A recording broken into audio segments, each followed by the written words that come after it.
galera, tudo certo? Então, hoje a gente vai falar sobre projeto terapêutico singular, o PTS, né? Então a gente vai dar aí uma aula introdutória, dizendo um pouquinho o que ele é, para que ele serve.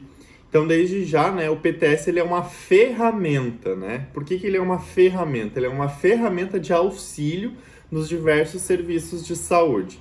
Então, hoje a gente vai compreender um pouquinho o que ele é, o que diz que ele tem que ter, aquela coisa toda, né? Então, para que o projeto terapêutico singular serve? Ele serve para a gente ter uma escuta, uma clínica ampliada, né? Conseguir compreender mais os anseios desse paciente, compreender o que ele tem nesse momento, onde que ele pode melhorar, quais os prazos disso e quais as práticas terapêuticas que a gente vai fazer para auxiliar nisso. Ele auxilia na questão de medicações, de acompanhamento, de psicoterapia. A gente consegue, então, estipular em um plano a questão dos retornos às atividades a longo, a médio, a curto prazo, né? E também a gente consegue operacionalizar nesse plano a participação dele em grupos operativos organizados por essa equipe e que a gente julgue que é melhor para ele, que vai auxiliar nesse tratamento. Então, o que é a definição, né? Qual é a definição desse PTS? Então, ele é um conjunto de propostas de condutas terapêuticas articuladas, não somente no plano biológico, para um sujeito individual ou coletivo, resultado da discussão coletiva de uma equipe interdisciplinar com apoio matricial, se necessário. Geralmente é dedicado a situações mais complexas. Então quer dizer que ele é um plano que ele não vai articular só o serviço onde esse paciente está nesse momento. Então, por exemplo, vocês atuam lá na atenção básica, vocês querem fazer um PTS desse paciente, querem fazer um planejamento do tratamento e da conduta desse paciente, a gente não vai pensar então só nos serviços da atenção básica. Se a gente precisar do auxílio da atenção especializada, da média complexidade, da alta complexidade, a gente vai articular também junto nesse plano. É claro que devido à grande demanda que a gente tem na atenção básica e nos demais serviços, esses PTS são implementados naquelas situações mais complexas, naqueles pacientes que precisam de um cuidado especial de uma certa forma, né?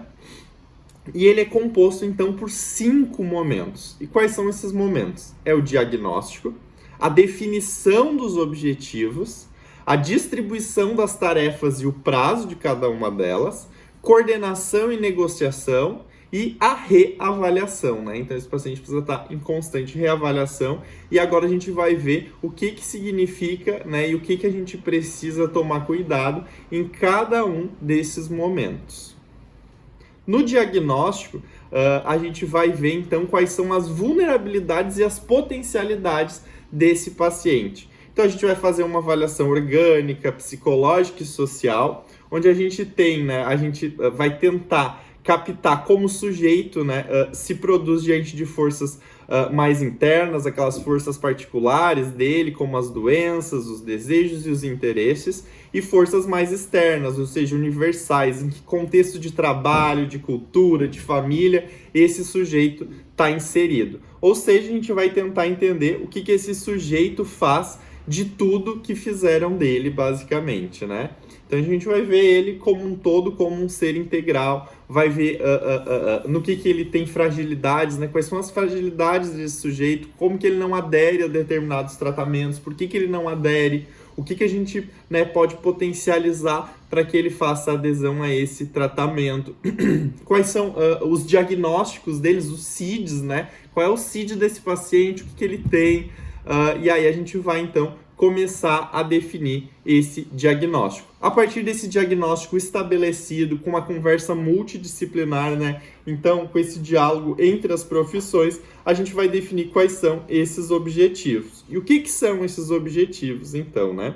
Uma vez, então, em que a equipe fez os diagnósticos, ela faz propostas de curto, médio e longo prazo que serão negociadas com esse sujeito doente pelo membro da equipe que tiver um melhor vínculo. Ou seja, esse PTS, esse plano terapêutico desse paciente é construído junto com ele. A gente precisa construir esse projeto junto com esse paciente, porque ele vai fazer parte, então, desse processo, desse tratamento, desse ambiente de melhora. Então, com essa negociação, quem vai fazer, então, essa negociação, essa articulação, é aquele membro da equipe que tem um vínculo maior com esse sujeito. Às vezes vai ser o farmacêutico, o psicólogo, o médico, o dentista, o enfermeiro, o nutricionista, o técnico em enfermagem, a ACS, enfim, aquele profissional que tiver um maior vínculo com esse paciente. Definido esse objetivo, então, a gente faz a distribuição de tarefas e de prazos, né? Então esse paciente vai ser encaminhado, então, para a reabilitação física lá com o fisioterapeuta. Qual é a tarefa dele? O que ele precisa reabilitar e qual é o prazo que ele vai ter, né?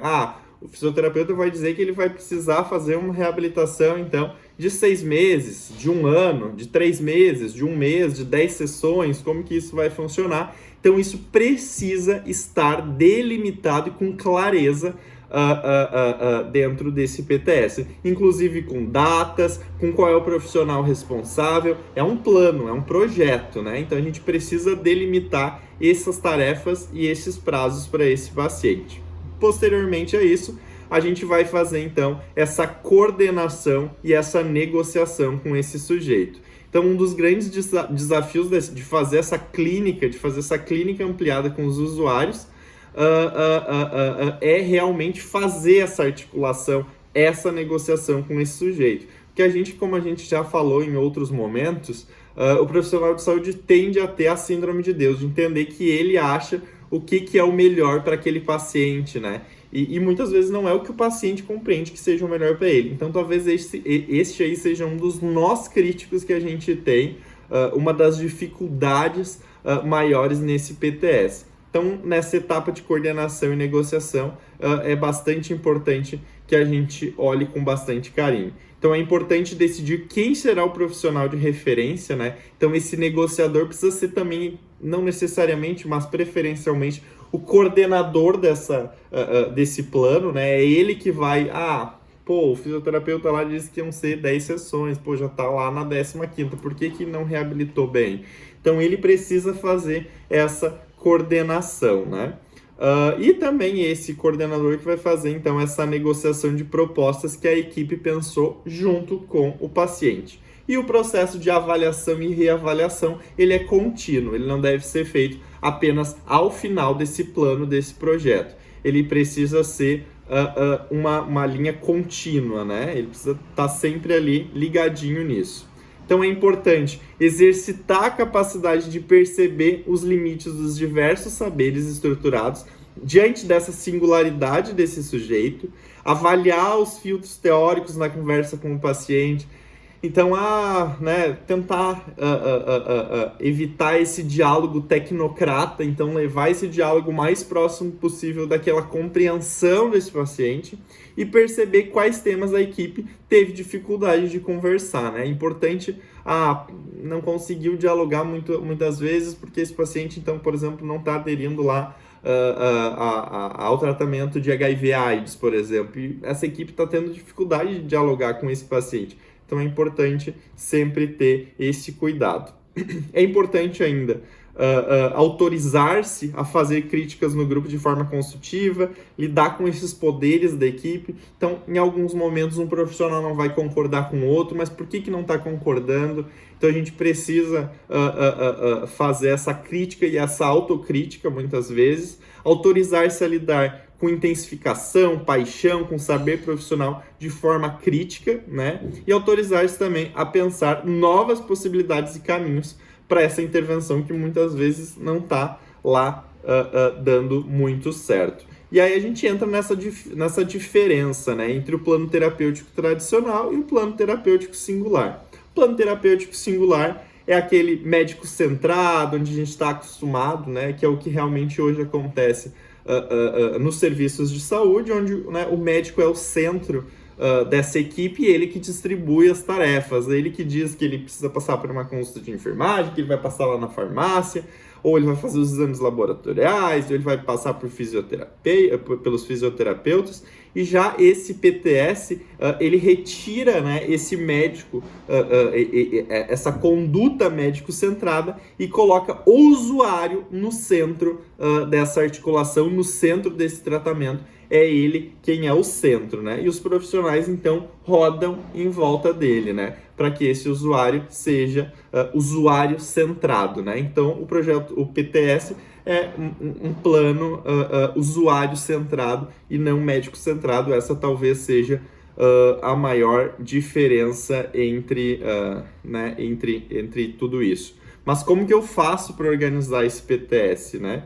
Então eu tenho que ter uma valorização da escrita desses prontuários. Então não é simplesmente lá colocar, trazendo para a área da odonto, por exemplo, foi realizado anamnese, ficha clínica, avaliação e restauração do dente 36, né? Não, a gente precisa valorizar a escrita, compreender os diferentes olhares, um prontuário muito bem escrito. E isso tudo exige um trabalho em equipe, né? Acho que o PTS é o que mais exige esse trabalho em equipe, esse trabalho contínuo em equipe multidisciplinar. Exige tempo também para discutir com essa equipe. As reuniões de equipe da atenção básica são os melhores momentos para fazer a discussão desses casos. Exige uma responsabilidade compartilhada, né? Então não fica na mão apenas de um profissional, mas sim de todos aqueles profissionais que se envolvem no PTS singular desse paciente.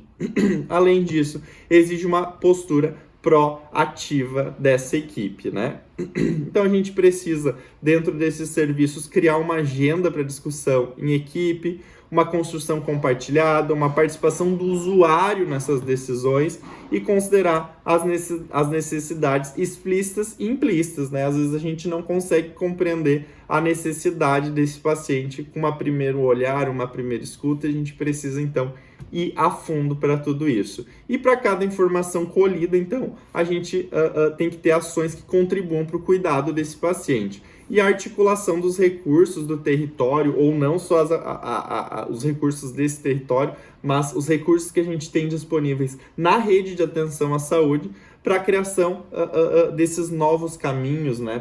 Para a criação dessa autonomia desse sujeito e deixar claro sempre a definição de todas essas metas. Então, o PTS é um instrumento que está aí para ajudar, para a gente conseguir compreender o que é melhor para esse paciente, principalmente estipular metas claras, objetivos claros, para que a gente consiga aí ter uma melhor linha de cuidado desse paciente. Então o PTS ele é de suma importância, principalmente em casos mais complexos, então ele vai auxiliar vocês e a gente vai estar aí aprendendo a como construir esse PTS, como que a gente construi essas metas, como que a gente faz esse diagnóstico, né, ao longo aí dessas próximas semanas, tá bom? Qualquer coisa, estamos aí, se cuidem e até a próxima!